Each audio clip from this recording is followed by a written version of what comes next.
Welcome to Deep Dive Discussion, where we explore the ideas, strategies, stories, and inspiration that really matter. This podcast is produced by Estayo. Now, let's dive in. Let's do it.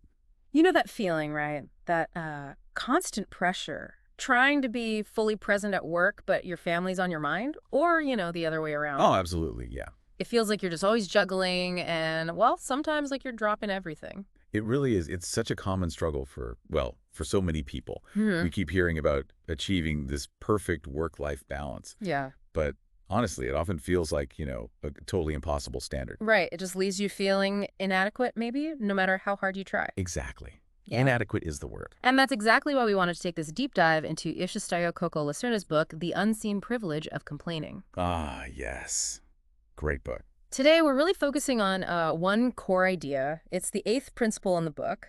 It is still a privilege to struggle with balancing work and family, because having both means you are building a life worth balancing. Wow.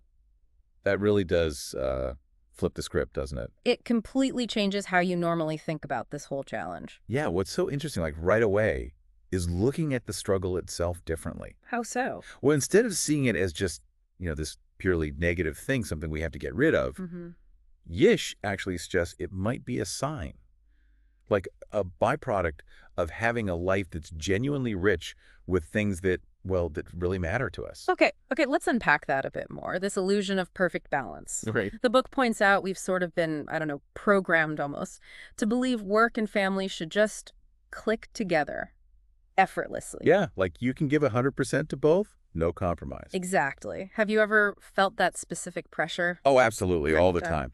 And that kind of idealized picture, it just sets you up for disappointment, doesn't it? It really does. Yeah. Because as Yish explains it, balance isn't some fixed destination you finally arrive at. Right. It's much more like a continuous process. Right. Constant negotiation, Yeah. making those tricky trade-offs. So it's a verb, not a noun. I like that. Precisely. It's ongoing. And here's another angle from the book that really made me pause. Oh, yeah. The idea that, some people don't actually have this struggle, this balancing act, because they don't have those significant commitments. Maybe not the demanding career, or perhaps not the family side. That's a really powerful point. Suddenly, that feeling of being pulled in two directions, it Yeah. starts to feel less like a problem and, more like proof. Proof of a full life? Yeah, An engaged life. exactly. So the difficulty we feel isn't the real issue. Well, according to Yish, not inherently. The problem is more the societal expectation, the conditioning that makes us think it should be easy. That we should just handle it all without breaking a sweat. Right. And Yish really challenges us to question that whole narrative. Yeah. Okay, so this leads into another really key part of the book. These unseen choices and sacrifices. The hidden stuff. Yeah.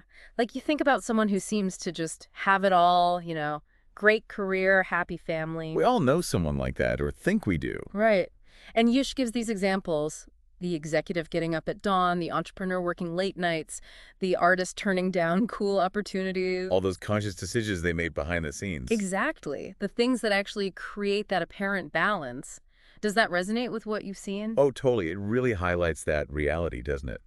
That any fulfilling life, one that actually includes both work and personal goals, it always involves choices. Sacrifices, even. You see the success, but not the trade-offs. Right. We often miss the deliberate choices people made to prioritize what really mattered most to them. And that brings us to that powerful principle the book mentions. Every yes is basically a no to something else. Oof. Yeah. That one hits hard. It really did for me, too. Yeah. Because when you choose to put your limited time, your limited energy into one thing, it just naturally means less for something else. There's no way around it. No, there isn't. But just recognizing that, being aware of it, helps you be so much more intentional about where you put your focus. Precisely. It shifts things, doesn't it? Away from just trying to, cram more stuff in. Yeah. And towards consciously deciding, okay, what am I willing to let go of or do less of so I can really lean into my priorities? Okay, now let's talk about time, because that's the usual suspect. Always. If only I had more time. Exactly. If I only had more hours, then I could finally get balanced. Yeah. But Yish really pushes back on that whole idea, suggests that actually our intention and how clear we are on our priorities, That's way more critical than just the amount of time we have. What do you think about that? I think that's a huge distinction. Yeah. Really crucial. Yeah. Think about it. Someone could have a crazy demanding schedule, but if they have a really strong sense of purpose, clear priorities, they can often get more meaningful engagement, both at work and home, than someone who has, like, tons of free time, but no real direction. That makes sense. So balance, in this view, isn't about somehow magically stretching time. Right. It's about deliberately directing your focus, your energy. The book puts forward this really powerful question instead of, how do I find more time? It asks, Yeah. what deserves the best of me? Oh, wow.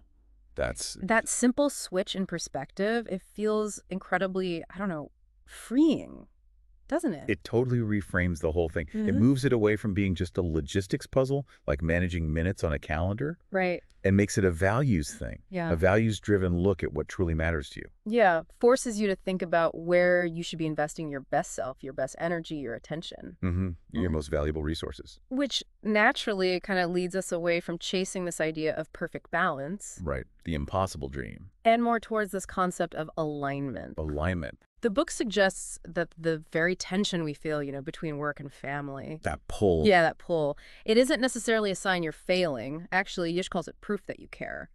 What's your take on that idea? I think that's quite profound, actually. Yeah. Because that feeling, being pulled in different directions, it really just shows that both things, work and family, are genuinely important to you. Okay. It's like evidence of your engagement, the value you place on these different parts of your life. It means you have things worth caring about. And alignment, then, as the book lays it out, is about building a life where your choices actually line up with those deep priorities. Exactly, where your actions are intentional, not just reactive. So less about hitting some perfect static balance point. Right. And more about living in a way that reflects what you value most, like a compass, maybe. Always trying to point towards your true north, even if it wobbles a bit. That's a great analogy, yeah. It's about striving for that harmony between your daily actions and your bigger goals, what you truly cherish. And the book wraps this up by reminding us again. The struggle. It isn't necessarily bad. Right. It's actually evidence of a life being fully lived, something that's genuinely worth the effort of balancing. So we should aim to struggle well. Yes, struggle well.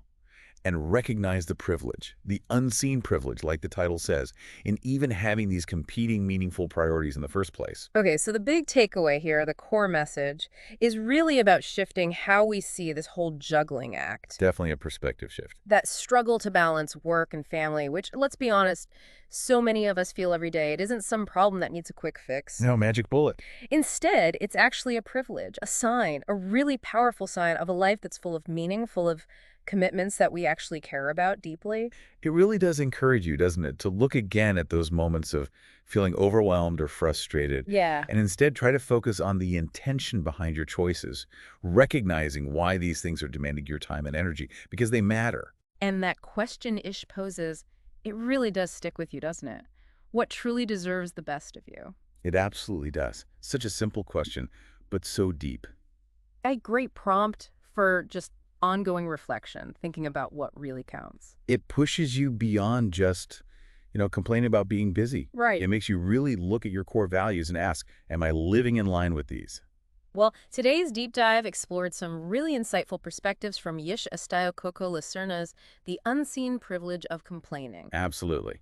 A book that offers a genuinely refreshing and I think very valuable way to think about a challenge that, well, pretty much all of us navigate somehow. Thanks for listening. Grab Yish Estayo's latest book on Amazon. Definitely worth a read. Need AI, book and podcast publishing, or business consulting? Yish has your back. Contact Yish Estayo or leave a comment. Until next time, keep diving deep.